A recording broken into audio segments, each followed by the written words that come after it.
함께 나누는 말씀은 마가복음 10장 46절부터 52절 말씀입니다. 그들은 여리고에 갔다. 예수께서 제자들과 큰 무리와 함께 여리고를 떠나실 때에 디마에오의 아들 바디메오라는 눈먼 거지가 길가에 앉아 있다가 나사렛 사람 예수가 지나가신다는 말을 듣고 다윗의 자손 예수님 나를 불쌍히 여겨 주십시오 하고 외치며 말하기 시작하였다. 그래서 많은 사람이 조용히 하라고 그를 꾸짖었으나 그는 더욱더 큰 소리로 외쳤다. 다윗의 자손님 나를 불쌍히 여겨 주십시오. 예수께서 걸음을 멈추시고 그를 불러오라고 말씀하셨다. 그리하여 그들은 그 눈먼 사람을 불러서 그에게 말하였다. 용기를 내어 일어나시오. 예수께서 당신을 부르시오. 그는 자기의 겉옷을 벗어 던지고 벌떡 일어나서 예수께로 왔다. 예수께서 그에게 말씀하셨다. 내가 너에게 무엇을 하여 주기를 바라느냐? 그 눈먼 사람이 예수께 말하였다. 선생님 내가 다시 볼 수 있게 하여 주십시오. 예수께서 그에게 말씀하셨다. 가거라 내 믿음이 너를 구원하였다. 그러자 그 눈먼 사람은 곧 다시 보게 되었다. 그리고 그는 예수가 가시는 길을 따라 나섰다. 아멘. 예수님께서 마지막 여정을 위해서 예루살렘으로 가는 길에 여리고에 들르십니다. 근데 예수님께서 이 여리고에 오셨다라는 이야기를 디메의 아들 바디메오 눈먼 자가 길가에 앉아 있다가 그 소식을 듣게 됩니다.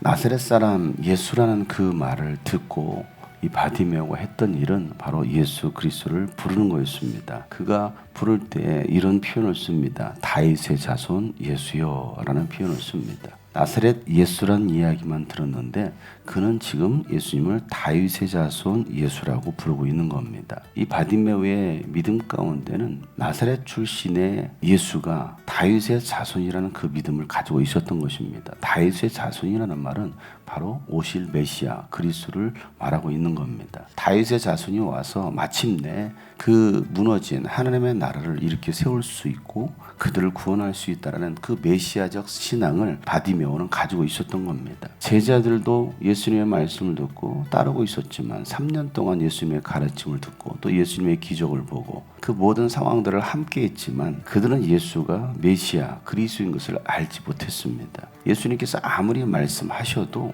제자들은 함께하고 있었을 뿐이고 따르고 있었지만 예수를 메시아로 인정하지 못하고 있었던 것입니다. 또 예수를 따르겠다고 했던 수많은 사람들도 마찬가지입니다. 오늘 눈먼 바디메오는 나사렛 출신의 예수가 메시아 그리스도라는 그 믿음을 가지고 있었던 것입니다. 예수님에 대한 소문을 들었고 그리고 예수님이 마침내 자신을 구원할 메시아라는 것을 바디메오는 믿었던 겁니다. 그래서 예수를 부르면서 다윗의 자손 예수여라고 부르고 있는 겁니다. 그렇게 큰 소리로 불렀을 때에 사람들이 이 바디메오를 향하여서 조용히 하라고 꾸짖습니다. 그럼에도 불구하고 바디메오는 더욱더 큰 소리로 부르짖게 됩니다. 우리가 예수 그리스도를 부르고 예수 그리스도를 따를 때 때로는 여러 가지 위기가 찾아올 수 있습니다. 또 방해하는 요소들이 찾아올 수 있습니다. 그런 방해 요소가 있을 때에 우리가 낙심하고 좌절하고 예수를 부르는 것을 포기하고 예수를 떠나는 자가 아니라 우리는 오히려 더 간절하게 예수를 찾고 불러야 됩니다. 그러면 예수님께서 그 음성을 들으시고 가시던 그 발걸음을 멈추신다는 사실입니다.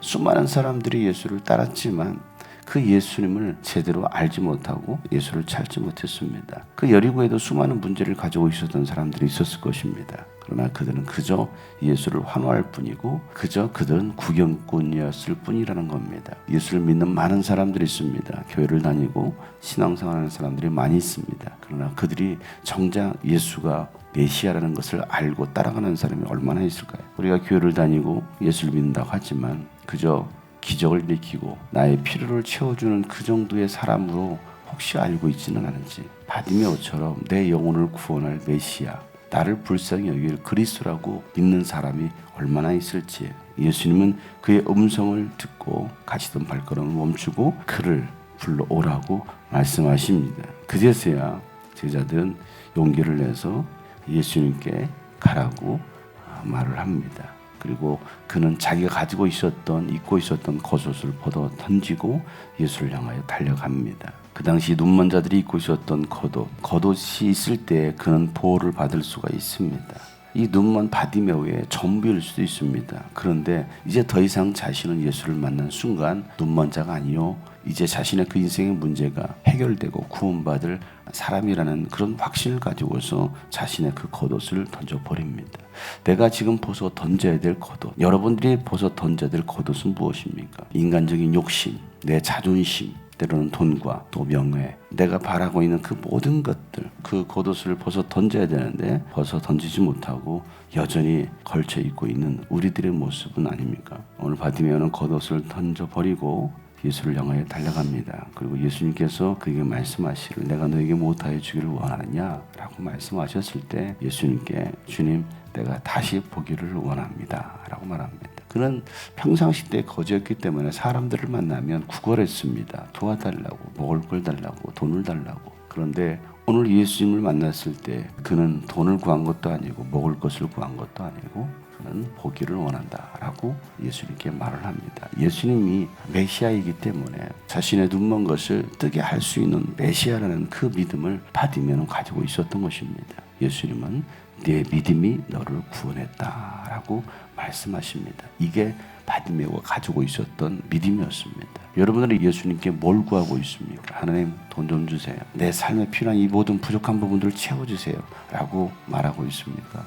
아니면 내가 눈뜨기를 원합니다 라고 말하고 있습니까? 예수님은 눈먼 사람을 눈뜨게 하고 그는 다시 보게 됩니다. 그러자 그가 이제는 예수님 가시는 그 길을 따라 나서다라는 겁니다. 제자들도 예수님을 따라 다녔지만 그들은 영적으로 눈먼 자였습니다. 예수를 알아보지도 못했습니다. 또 수많은 사람들, 무리들도 예수를 따랐지만 예수님이 누구인지를 알지 못했습니다. 오늘 바디메오는 예수를 메시아로, 그리스도로, 다윗의 자손 예수를 부름으로 그의 영혼은 구원받고 예수를 따르는 자가 되었습니다. 길가에 앉아 있다가 이제는 따르는 자가 되었던 것처럼 오늘 우리가 예수를 따르기를 소망합니다.